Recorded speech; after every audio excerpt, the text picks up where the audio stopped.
দাদা দাদা আমাকে একটু হাসপাতালে নিয়ে চলুন না। চেনা নেই জানা নেই একটা সুন্দরী মেয়েকে আমি হাসপাতালে নিয়ে যাবো কেন? বাড়িতে আমার বউ আছে, দুটো বাচ্চা আছে। আমার বউ তো কই কোনোদিন কোনো পুরুষের দিকে চোখ তুলে তাকায় না। আরে মেয়েটা গেল কোথায়?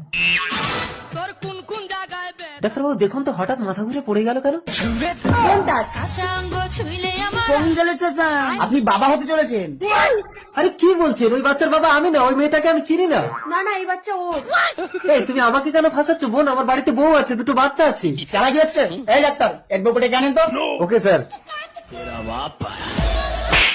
দু বাচ্চার বাবা হয়ে তুমি অন্য মেয়েকে নিয়ে লীলা করছো? বিশ্বাস করো বউ, এই মেয়েটাকে আমি চিনি না, ও আমাকে ফাঁসাচ্ছে। ঠিক আছে মেডিকেল চেক আপ করলে সব ধরা পড়ে যাবে। বউ হ্যাঁ ডাক্তার স্বামী বলুন। এটাকে ভিতরে নিয়ে মেডিকেল চেক আপ করবো। এই চলে এসো। ম্যাডাম আমার বউ যদি প্রেগনেন্ট হয় তাহলে বুঝবেন এই বাচ্চা আপনার স্বামী। ডাক্তার স্বামী এটাকে ভালো করে চেক আপ করে দেখলাম এর বাবা হওয়ার কোনো ক্ষমতাই নেই।